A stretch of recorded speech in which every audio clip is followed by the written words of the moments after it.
sorry. They have at the health museum, they have the body worlds. Have you ever seen it? Like, I saw it in Germany. It's the one where they the guy uses plastication and basically embalms the bodies and then takes off the skin so you can see and I used to think that was really cool, but considering that Jeff is in a Bodies for Science lab, I don't think that's cool anymore. I think that's bullshit, and I feel really horrible for anybody that got donated. And now I'm wondering how many of those bodies on display, you know, the Running Man, the guy with the basketball, big bulging eyes coming out, the pregnant one, how many of those bodies were illegally donated to science against their will?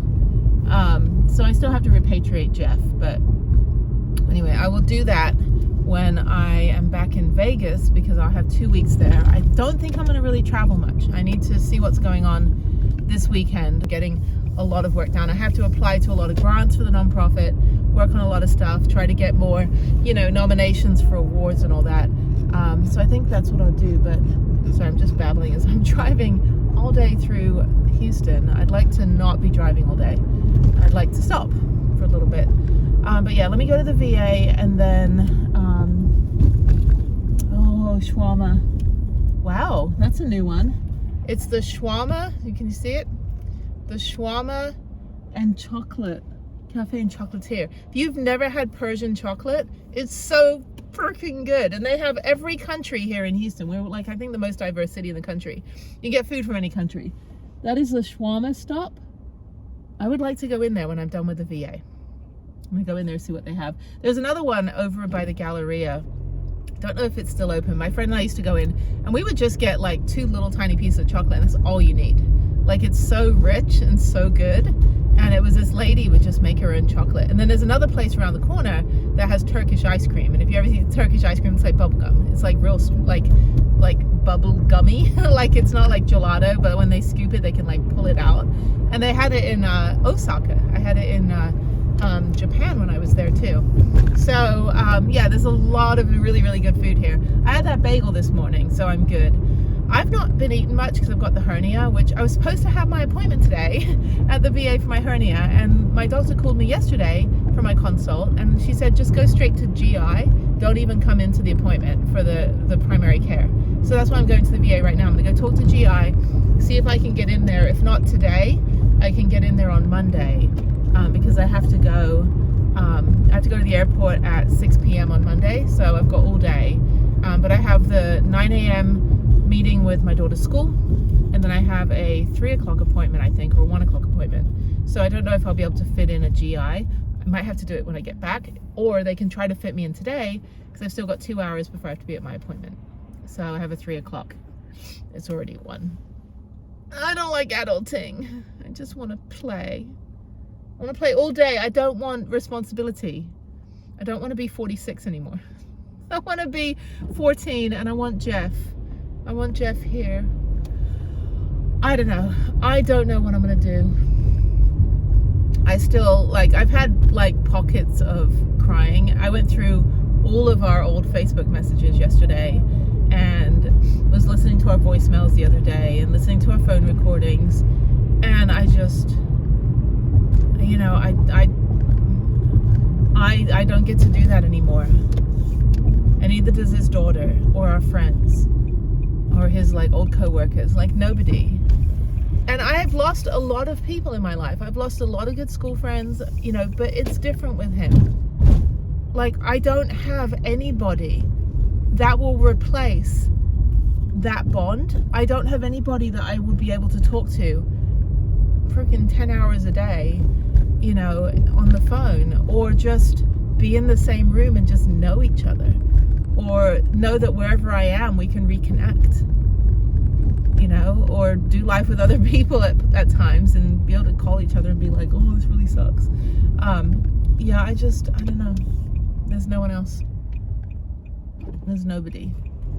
And if there is, contact me. Go to the about section of this of here. No, I'm not taking applications, because I end up getting a lot of incels that think they're like, oh, I'll replace it, you're fun. No, it's not like that. When you know someone for 33 years and they know you and they are in your head more than you're in their head. No, they're in your head more than you are in your head, and you're perfectly fine with that.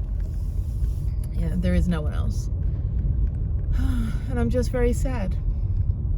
I'm not sad in my life. That's the thing. Like, my life is fine. I have a lot of shit to deal with, but it's fine. So I have sadness, like, so I'm not a sad person. I have a good life. I'm just sad every day about this. And I don't know how I'm supposed to be sad. Like, I don't just want to cry all day. Like, that doesn't do anything. I'm an ugly crier. I get blotchy very, very quickly. But I don't know. I don't know how I'm supposed to feel. And there's also not a single ounce of parking here at this VA. Here we go. This person leaving. They're not leaving. Good morning. It's 8:30 a.m. on a Saturday. I'm at the VA hospital because I broke my ribs. And I thought they were getting better and I thought it was fine, but it's not.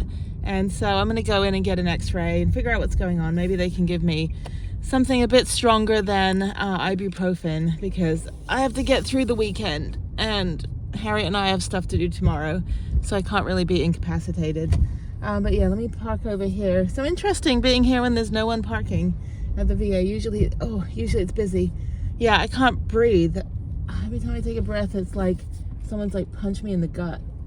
Ow, and punch me in the boob. And punch me in the spleen. Ouch. Okay. All right, let me go in, see if they can figure out what's going on. I slept fine last night. I stayed at my friend's house, so I was okay. Like, you know, everything was comfortable, but got up this morning, was like, oh, it's just hurting. It's like day 4, so Wednesday, Thursday, Friday. That's right, because I broke the rib on Wednesday morning at the skate park when I went too fast, and I heard it crack, and I was winded, and then somebody had to like help me get out by having me grab their skateboard to pull me out of the peanut bowl. Okay, it's so cold and I'm tired. Okay, so I don't have a broken rib, which is good, but it's muscle strain, so I think I just have bruising. Let's see what it says here on the handy dandy thing. Cardiac silhouette does not appear enlarged. Okay, so my heart is fine. Mediastinum does not appear enlarged. No idea what that is. Pneumomediastinum is visualized. What? Pneumothorax is visualized.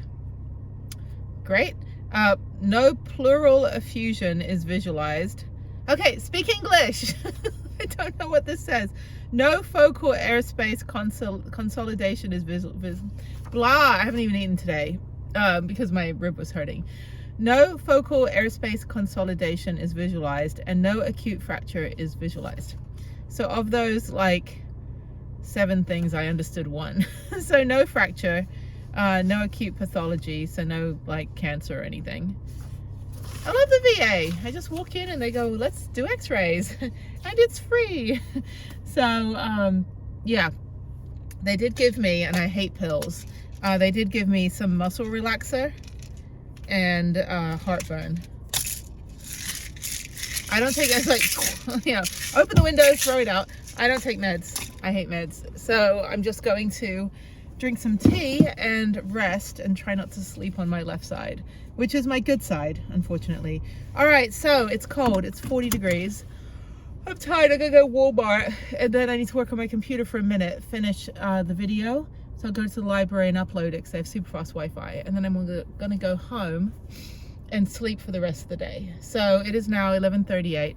So let me go to Walmart. I don't even need to use my cooler today because it's cold, but I need orange juice and shampoo and stuff. Yeah, so let me go get all that. When you're home every 2 weeks, I have to eat all my food before I get on the plane on Monday, and then I come back and I have no food. So, and then the same in the van. I've got to eat all the food in the van before I get on the plane, and then I get back to the van and I have no food. So I'm gonna get back to the van at like 10:30 p.m. on what day, on Monday night, so I'll probably have to find like a late night supermarket or not eat anything until the next morning. Oh, well, at least that my rib isn't broken. That was pretty scary. So it's kind of like when I had laryngitis twice last year, in April and in December. And then I had it in October. I kept getting laryngitis. I don't know if like I have a tonsil issue. I don't even know if I have my tonsils.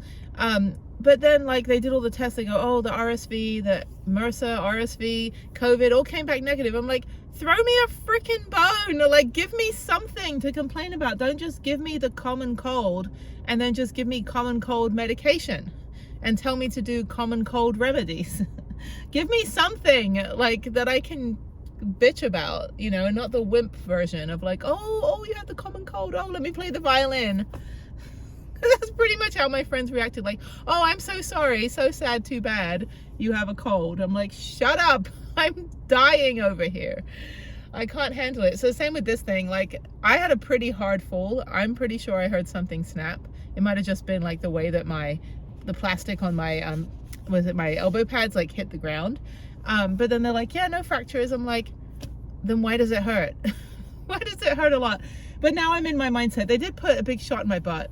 So I had a steroid pain medication because I'm driving, so I can't have anything that makes me drowsy. But they did give me muscle relaxants. So I've never taken those, even though they've given to me like a million times for all the different injuries that I have from doing my stupid human tricks. So yeah, oh, it's just very tender and it's right under my boob. So, and my boobs are pretty like rock solid. They're not rock solid feeling, obviously. But they've been through the ringer and back, you know, having breastfed my kid and putting industrial grade suction cups on my boobs for 5 years. So this whole area is pretty like resilient, but right under it, oh my God. And then they were going to check for like gallbladder on Monday. I'm like, I get that it's a teaching hospital. Sure, whatever else you want to test me for, go ahead. Anyway, let me back up here. So this is my backup camera. So when I back up, sometimes the sensor will go off. I'm really sad that I'm going to have to take off the bike rack that Jeff put on because it's been damaged from the hit and run, the 2 hit and runs. Well, the 2 rear endings and 1 was a hit and run. So the second one like damaged right there where those like pink little clicker things are. I don't know how to get out of here. I need to go to Walmart. So I need to go to the 610. Okay, let me pull over and figure out how to get out of the VA. I've never come here on a Saturday where things have been open. Like the Patriot Cafe was closed, but the little store was open, so I got an orange juice. And then the pharmacy was open, which is great. I've always come here like on a Sunday. Good morning, Jenny from the future, and it's very bright and sunny. So I had some questions on the video about losing Jeff, my best friend. Mostly if we had known what his mother was doing, why don't we do anything about it? So there's a lot of like information that wasn't in that video that is in other videos. But I'll just clarify before I go into what happened a couple days after he passed away. So just to backtrack, Jeff was in a motorcycle crash in 2019, and then he was in another motorcycle crash in December 2022.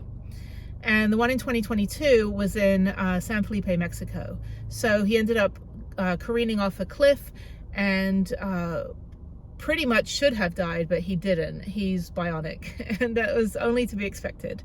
So, and I've known him since I was 14, so for the last 33 years. And we went out when we were 14, 15, and we remained friends all the way through.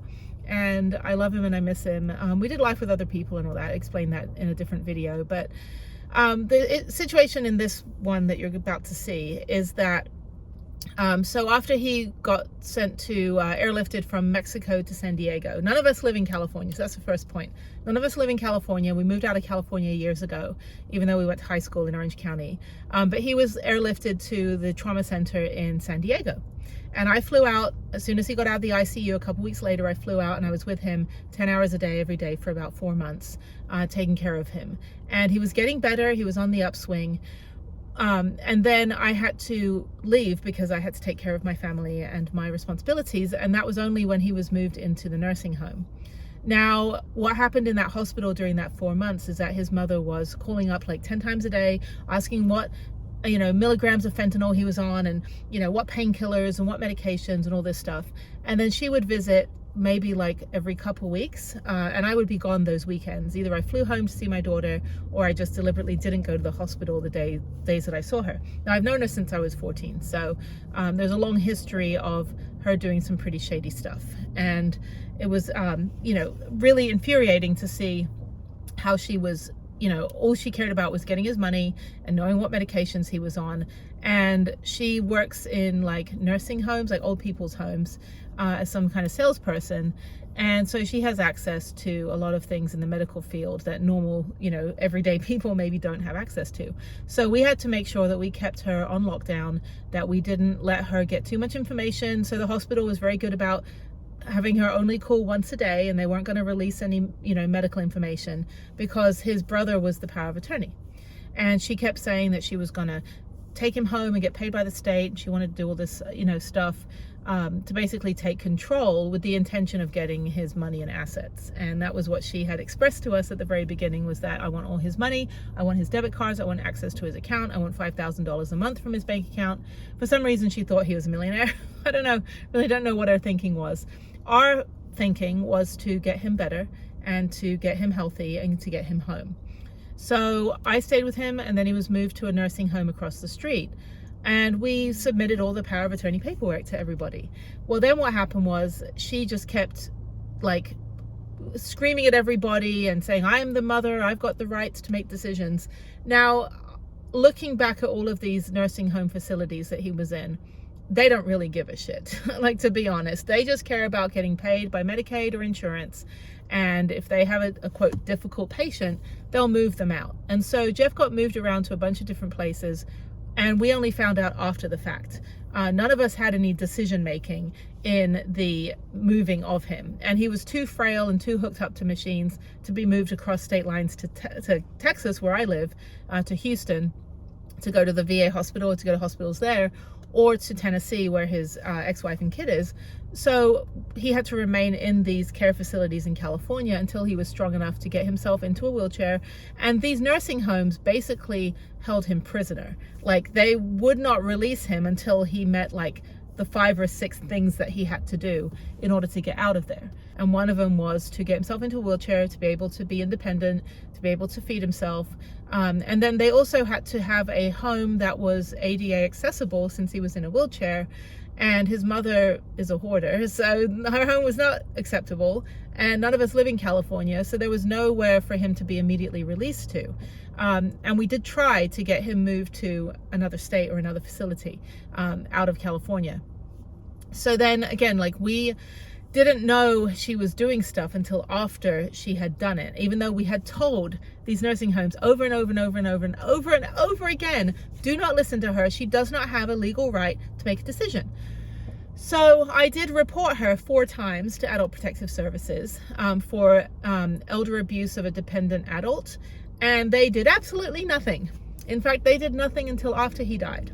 And then, and only then, did the police detective managing the elder abuse section of the LAPD, Los Angeles Police Department, actually call me about 3 weeks ago and say, hey, here's a police report number and case number, and we're going to investigate. And I said, well, you're about 2 years too freaking late. Like, why didn't anyone do anything before? And then when I called Adult Protective Services about a month ago, they said, before Jeff died, they said that they closed their cases because of non-cooperation by the mother. So obviously they can't just like take one side's word for it, even though our side was the truth. They couldn't get a hold of her. She refused to speak, and therefore they closed the case. And that's the same in like Child Protective Services and the same in Adult Protective Services. Really inefficient. So we also kept telling the nursing homes, do not allow him to make a decision because he's incapacitated, and do not allow her to make a decision on his behalf. Now, his brother lives in Nevada, so his brother's power of attorney, yet the nursing homes refused to just follow protocol and follow the correct paperwork. But we did report her, and we did get on the phone every single, every couple of weeks and tell these nursing homes, you cannot let anybody but his brother make medical decision. And they completely ignored it. So we went to the California Ombudsman to report the nursing facilities. They did nothing. We went to the California Health Board that oversees doctors, and they did nothing. And I'm dealing with this from afar for like, at least a year and a half, trying to figure out how, to get him out of there. But these nursing homes were like, well, we can't release him until we're sure that he has somewhere to go. I said, he has plenty. We'll rent a house if we have to get him out of there. But they refused. And they continued taking his mother's word for it, even though she had no paperwork, nothing. Nobody ever saw her fake power of attorney. But the way that she is she'll go in there, start screaming at everybody, yelling at everybody. He becomes a difficult patient because of her. And then he's frustrated that he doesn't want to be in the hospital. And so then they end up kicking him out, move him to another place. And that's what happened. And we didn't know any of that was happening until after I suddenly get a new address and phone number for where he's located. Now, when I spoke to him on the phone, the many, numerous times, he sounded, like Jeff, right? But he was also very confused. And toward the end, when I spoke to him in November and December, he kept saying that he kept asking where his leg was. He goes, I don't know why I'm in the hospital. I don't know where my leg is. I can feel my leg, but I can't see it. And I'm like, Jeff, you're in a motorcycle crash like 2 years ago. And he goes, oh, was I? And I said, yeah, in Mexico. Your motorcycle went off a cliff and you were really badly injured. And he goes, oh, I don't remember that. I said, of course you don't remember it. But, sweetie, that's what's happened. And we're trying to get you better and trying to get you out. And we only did phone calls. We never did FaceTime. So one of the questions I got was, if we knew what she was doing, why didn't we, why do we take her word for it? And I said, we didn't, because I don't trust her, and I didn't trust her at all back, during the entire ordeal. And every time that she said that he was doing better, I'm like, we need eyes on Jeff. We need somebody to go down there and go check on him. And so the last time that we had someone down there was about the end of December. And that's when he looked really, really, really bad. And that's when our friend sent a picture to me, and I'm like, what am I looking at? This isn't Jeff. And then I saw his eyes and I'm like, holy shit, that's Jeff. What happened to him? Why is he like this? And I called the nursing home and they kept saying, well, he doesn't want to take his meds. He doesn't want to eat. I said, that's bullshit. He wants to get out of there. All he's talked about on the phone is wanting to leave and get back to Tennessee and get back to his kid and go fishing again and go biking and run on the beach. Like, he doesn't want to not be here. He wants to be here. Why are you not treating him properly? And it's because we found out later, like, again, this is Jennie from the future. This is like, the end of February now. And this all happened in the end of January. So what we know now is that his mother had been, making all the decisions, telling or yelling at the nurses and telling Jeff not to take his medication. Jeff died of a blood clot in his lungs that sent him into a coma or unresponsive, and he was supposed to be on blood thinners. And his foot was his good foot, he had his leg amputated, but his right foot was all swollen, and he was supposed to be taking medication to reduce that. He was also supposed to be on a feeding tube because he wasn't able to physically eat himself, like by himself, because he had paralysis, he couldn't hold his hands. His brain trauma was so severe that he couldn't remember why he was in the hospital. But then when you talk to him on the phone and you're talking about familiar things like us or his friends or his motorcycles or cars, stuff like that, like, he could talk about it. And I didn't want to dwell on the bad stuff during our conversations. I wanted to keep it as positive as possible. So he also wasn't able to tell me what was going on because he didn't know. He didn't understand, and he didn't remember that he was even in a hospital. He had very, very bad short-term memory and long-term memory. And so he also was suppressing the bad stuff in order to kind of cope, which happens a lot when you have trauma, PTSD after a tragic event. So we did go through all the legal channels during the last 2 years to make sure that the facilities understood who had the right to make a decision, and it was not his mother. So in the meantime, she had been getting paid by the state of California to take care of him when he was never in her home. So that's fraud, and that was told to me by the LAPD. So they're investigating that. He never left the facilities, so he was not living in her house, and she should not have been getting paid. Since he died, we couldn't find him for 4 days. She didn't even tell us. I found out through his brother that found out through his sister that Jeff had passed away. And we didn't know where he was for 4 days. And then I get notification that he was illegally donated to the Bodies for Science lab in Loma Linda University Medical Center. And I was already in California at that point, and I drove down there from Palm Springs, and you'll see all this in the video, down there from Palm Springs to figure out what the hell's going on. He had an advance directive that said, do not donate my body to science, do not donate, do not put me into medical research or education, only donate my organs if they're viable. And his organs were not viable, everything was failing. So I went down to the hospital, and this video that you'll see was about 5 days after he died. So this was the end of January. And it wasn't until about a week later that Loma Linda said, sorry, we're going to go by the fraudulent paperwork by his mother, the fraudulent POA, power of attorney, and we're not going to release the body. But what we'll do is we'll put it in a cold freezer for the next 6 months until August. So they're not going to do any procedures on him. He should never have been in there in the first place. So that gives us time to get this sorted so we can repatriate the body and have a proper funeral, cremation funeral, bury the ashes next to his dad in the Vegas cemetery, and then take part of his ashes and spread them over out in Sunset Beach, which is where he and I used to hang out during high school. He used to live there, and it's where he would run on the beach and where he wanted to run. And so he wanted his ashes spread on that beach. That's what we're trying to get sorted now. Over a month later, I'm still back and forth with Loma Linda, and now I've contacted the ethics department and trying to get his body released. That's why I'm staying in the van out in the West Coast, so that I'm able to be there if I need to, help repatriate. But the Dr. Peterson at Loma Linda University Bodies for Science program, he's the head of the department. He was pretty furious about what had happened. However, the legal department, I think to cover their own ass, they basically were like, well, we're not going to release the body because, we're going by her paperwork that seems in order. I said, her paperwork showed up on the last day of his life and is fraudulent. And there was no fraudulent advance directive. Like, she just did a power of attorney, but the advance directive is from 2016, and it clearly stated that he did not want to be left to science. So we're sorting that out. So that kind of clarifies, but we did report her. We did report her to everybody, and they did nothing. And we did report her behavior to the nursing homes to warn them and tell them who has the right to make a decision, and that was his brother, and they ignored it. And then we did contact, as far up as we could, as high up as we could. We contacted attorneys, we contacted the courts, everything, and everybody was like, well, it's a civil matter and blah blah blah. And I'm like, okay, but she's not allowed to make a decision, and her decisions have ultimately killed my best friend and killed her, his little girl's dad and his brother's brother. So and not only that, but the fact that she's made claims on all his money and assets showed motive. And the motive was that she wanted to claim his body. She wanted to get it out of our hands to deny us a funeral out of spite. And that way there would be no autopsy.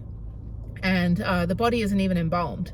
And then we don't get the body back for 2 years because the Bodies for Science lab holds the body for 2 years. And then maybe we get like a toe in a Tupperware container, I don't know. And I was in the military and I worked in the auto industry, and I know that these bodies are not just for students to practice transplants. They are used to blow up IEDs. They are used as crash test dummies. The body parts are sold to body part brokers for various things. My Jeff does not deserve or even want to be in this position. And he went through so much in the hospital with all the surgeries and amputations and burns and all this stuff that he suffered, that to think that he's lying in a freezer somewhere is horrific. I have been having nightmares about what he's going through, and we just want closure. We want him to have dignity in his death, and his mother robbed him of that. So to answer the question of why we didn't do anything before, we have only been doing stuff. We have only been fighting for his, rights to proper health care, but he's Medicaid. And these nursing homes don't give a shit about Medicaid patients. Jeff didn't really work at all after the 2019 crash. He couldn't. His brain was too much all over the place. And, he just we went through COVID and all that stuff. And he just ended up moving to Tennessee from California and left his power company job, and then just didn't work. And just went through it, sold his house, went through his savings. And So he never had, you know, insurance or anything. The VA would have taken care of him if we were able to get him into a VA facility, but that, you know, that didn't happen because of all the interference by his mother. And when somebody comes in and starts screaming at everybody, you know, it's like, it's terrifying. But even though she had no right to do anything, she still did whatever she wanted. And we, again, didn't know until after each thing happened that she did. We would find out, and then by then, you know, we go, okay, let's go yet again, send our paperwork to this new nursing facility. And they go, oh, well, you know, like the mother said this. I said, do not listen to her. And they know, these nursing homes know how difficult it is to get legal involved, to get, you know, what's our only option? To sue the nursing home? We don't want money. We didn't want to be in, you know, endless civil litigation with these places. We just wanted them to do their job and listen to the correct paperwork and not be listening to his mother. So we did everything. And of course, it's not on this channel. I didn't talk about it on the channel because I'm dealing with it separately. This channel was a, you know, travel channel, but this is also my life, and this affects all of us that loved Jeff. And all we want is a dignified, you know, we want him to have dignity. And that is not happening right now. It was very surreal being in the courtyard and looking up at the building and knowing that Jeff was in there. And I'm like, looking around like, is there a ladder? Can I get in and go get him and drive him myself? Like, I mean, all the thoughts went through my head on how to get him out of there.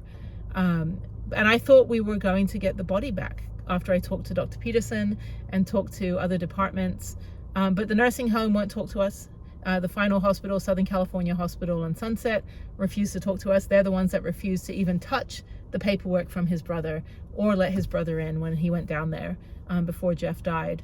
And yeah, it escalated it all the way up to their corporate company, and they ghosted us. So everybody's kind of burying their heads in the sand over this because they realize that this is a pretty serious forgery felony by his mother and malpractice by these facilities that refused to honor the real power of attorney and the real advance directive. Nobody will tell us why or how he even got transported out to Loma Linda. Who authorized for him to be released to a Bodies for Science program? Why did nobody call any other family members? Because Bodies for Science says in their own paperwork, in their own you know, protocol, that, you know, if there is even just one single objection from domestic partner or from siblings or other family members, they will not accept the body. So that's why we were not told at all that she even intended to donate him. And that's why she didn't let us in. And that's why she kept him alive for 6 days, because Loma Linda doesn't pick up bodies on a Sunday.